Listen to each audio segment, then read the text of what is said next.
Welcome back to the channel, guys. Happy Sunday to you all. I hope you all are healthy and doing great.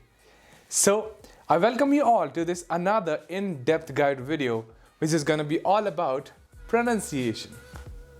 Pronunciation is the way in which a given word or a language is spoken. It refers to as the generally agreed upon sequences of sounds used in speaking a given word or a language in a particular dialect, or simply the way a particular individual speaks a word or a language. Now it may seem odd that the pronunciation of this very word in itself is an issue. I mean, the pronunciation should be evident from its spelling. The vowel in the second syllable is U, as in the word up. It is not the diphthong ow, as in the word ouch. However, for some people, the impulse to retain the sound pattern of the familiar verb pronounce is too strong to resist, that we hear it being said as if it was spelled P-R-O-N-O-U-N-C-I-A-T-I-O-N all too frequently. But that is wrong, my friends. It is not pronunciation or pronunciation, it's pronunciation, N-U-N. Let's get that very clear before we even start working on improving our pronunciation for good, right? Because this is the stepping stone. This word in itself is a gameplay, all right? So it's pronunciation, right? Now, since we have understood how to pronounce pronunciation, let us move ahead and understand the very first question that we have to tackle, which is why good pronunciation is important. See, English speaking hasn't evolved much over time, but how we pronounce the words has. And this is why pronunciation is such a big of a challenge for language learners. But good pronunciation is not just how words and letters sound. There are other equally important aspects to it to consider. For example, intonation, that is how the tone of your voice changes when you're speaking, going up and down. Then there is stress, which words and syllables will have more weight to them when you're speaking. Then there is connected speech, that is how words can sound different when they are used in combination to natural speech. All of these aspects, they club together and make a good pronunciation. But let's not confuse them with accent. See, in UK, USA or other English speaking countries, people have many different type of accents, but all those people with different accents can all be considered to have good pronunciation. So when you are learning English, you do not actually have to sound British or American. Good pronunciation means being understood, not necessarily sounding like you were born in, let's say, those English speaking countries. Now, as a matter of fact, many native English speakers love hearing English in the accents of Spanish, Italian, or German. So, do not worry about the accent at this point of time. Just focus on how you have to pronounce the words more correctly so that you can convey your message more clearly, right? Now, the second question is, what are the problems that hinder good pronunciation? There are some factors that you have to consider or to keep in mind when you're working on pronunciation. But before that, you should know what are those commonly made mistakes or the problems that hinder good pronunciation. Problem number one, stressing individual words incorrectly. So if you usually have a conversation with native English speakers, this is probably the biggest reason why they misunderstand you. See, it is very hard for native English speakers to translate a word which is spoken as calendar instead of the way that they would pronounce it, which is as calendar. See, non-native English speakers, they won't have much of a problem with this, and they will actually understand what you're trying to say. But you have to be very cautious when it comes to the English native speakers, right? So some commonly misstressed words that I hear a lot I'm going to share with you, and I'm going to capitalize the letters that you have to put stress on, right? So there's this word purchase, right? It's not purchase, it's purchase. Then there is photography. It's not photography, photography. Similarly, there is economics. Not economics, and it's very common. It is not economics, it's economics, right? So now you understand why these incorrect stresses can completely hinder your conversation with a native speaker. So be cautious with it. Problem number 2, stressing the wrong words in a sentence. Remember that you can completely change the meaning of a sentence by putting stress on different words in the same sentence. Let us understand this better with an example. Let's take this sentence. I didn't say we should drive this way. Now in this sentence, if you stress the letter I, that is, I didn't say we should drive this way, you are suggesting that it was not your idea to take the particular route. On the other hand, if you put stress on the word drive, that is, I didn't say we should drive this way, you emphasize more on the mode of transport. So, if you do not pay close attention to the words you're putting stress on, you can end up sending completely different message to the person that you're having a conversation with than the one that you intend to. So keep that in mind. Problem number 3, pronouncing certain consonant sounds wrong. So if you are being misunderstood, it could very well be due to you confusing what we call as the voiced and unvoiced sounds. You could be substituting the p sound for the b sound, or t sound for the d sound.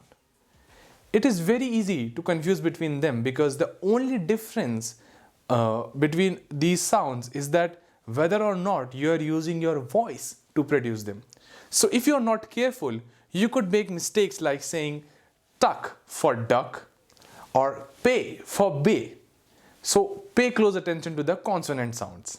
Problem number 4, mixing up the long and short vowel sounds. See, vowel sounds like the consonant sounds can also be confused very easily. The main problem with vowel sounds arise when you get confused between the long and the short vowel sounds. For example, the long E sound in the word seat and the short E sound in the word sit. So, if you are not careful with these particular sounds, you can end up saying completely different words than what you intend to.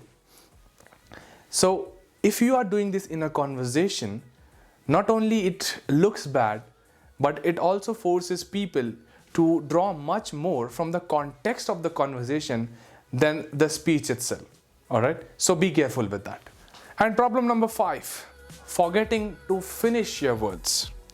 Now, do you have a tendency to drop the ending of your words? I often hear people drop the ed ending of the words that are specifically in past tense, for example. Now, this could be a dangerous mistake because not only your pronunciation is wrong, it actually looks like you're making a grammatical mistake as well. And people could judge you badly on the basis of this type of error.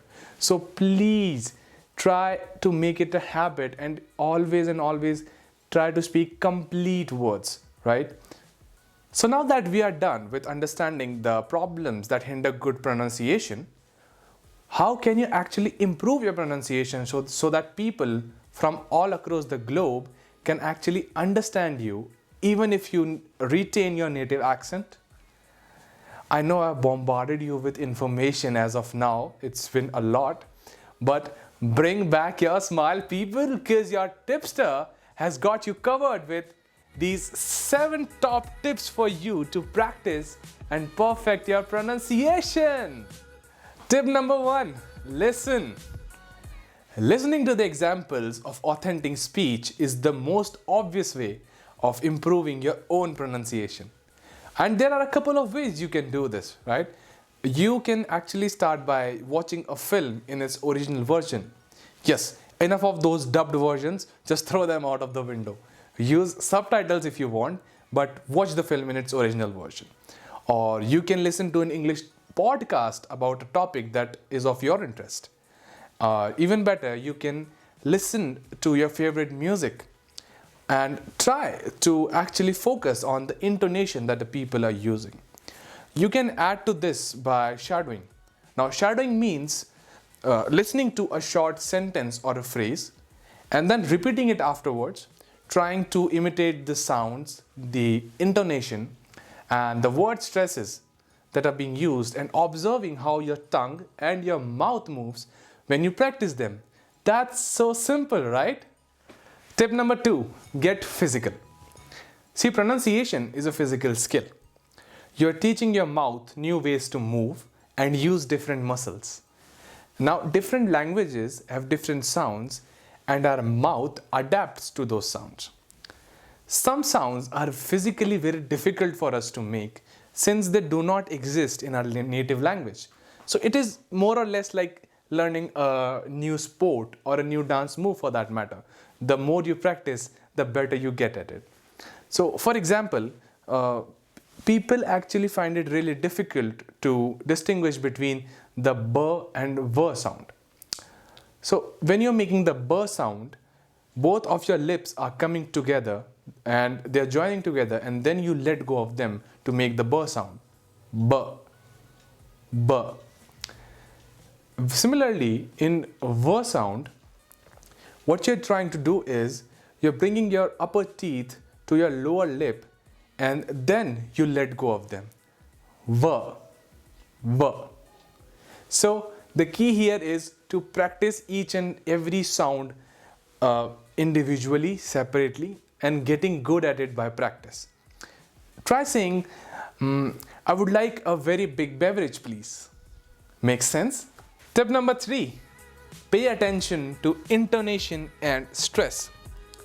Good pronunciation is more than just mastering individual sounds. It is also about intonation, that is the rise and the fall of the voice, and stress, that is some words in a sentence and some sounds in particular words are louder and clearer than others. Got it? So read aloud articles, speeches, or your favorite song while concentrating on word stresses and intonations. Tip number 4, record yourself. Now once you are done shadowing, you can start recording yourself as well.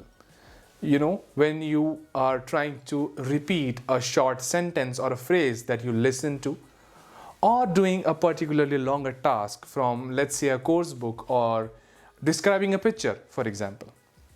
Now once you have done that, sit back, listen, and make a note of all the words or the sounds that you were having a problem with. Done that? Now practice those sounds and words individually, one by one, slowly, and then record yourself again. Can you see any improvement? Tip number 5, use a dictionary. So as well as printed dictionaries will give you a phonetic transcription of the word, there are a lot of online dictionaries where you can click and listen to the word being spoken. One such good dictionary is How Say. Even the name of this dictionary is a great guide as to how to pronounce the very common question, how do you say, in a natural way. So it's a very resourceful website, do check it out. And there are a lot more others like the Merriam-Webster or the Cambridge Dictionary, the dictionary.com. There are a lot of those. So make the most of those resources. Tip number 6, practice English alone. See, pronunciation problem persists because we are afraid of making mistakes in front of people. And that is why this whole practicing alone thing makes much more sense. So try creating scenarios at your home, the scenarios that you are very likely to be in one day or the other. For example, meeting someone for the first time, or ordering something at a restaurant, or asking for directions. See, these simple scenarios will help you build up that confidence in pronunciation. And please do not shy away from making mistakes, okay? The whole point is to make mistakes and fail good, fail fast, and fail forward, right? Tip number 7, the final tip of the day, get to know the phonemic chart. Phonemic chart? What's that, you ask? The International Phonetic Alphabet IPH chart is the standard visual representation of all the 44 sounds that exist in English language. Now this might feel strange at first, or you'll feel like you're learning a whole new language, but trust me, once you get familiar with it, it's gonna help you a lot with your pronunciation improvement. Even all the dictionaries have the phonetic transcription of words to help you understand how to pronounce them correctly.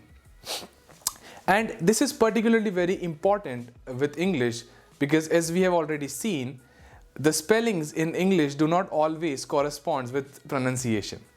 Think of the letters O-U-G-H in the words though, true, tough, and ought. It would be impossible for us to guess and to understand how to pronounce those words correctly without any help, right? And that is what the IPA chart exactly does. So get yourself familiar with the chart. Of course, I'll be covering all the phonetic transcriptions, the diphthongs, monophthongs, vowels and consonant sounds, the IPA chart, and all of those sorts in the future videos. But for the time being, get yourself familiar with those charts on an individual level, and you'll see how crucial it is to understand these sounds when it comes to improving your pronunciation. And finally, don't feel bad if you're still making mistakes with your pronunciation. English is famously tricky. As far back as 1922, a Dutch learner once wrote a very long poem just about the problems of pronunciation with English language. It was called The Chaos. So my whole purpose behind telling you this is that English may be chaotic, but with practice, you can definitely get better at it. Alright?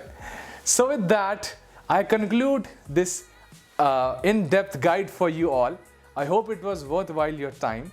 Do let me know how can I improve my content again, and just stay tuned because there is a lot of content waiting for you all to grasp it and for me to provide you with. Alright? So with that, stay safe, take care, and bye-bye. See you in the next one. Cheers.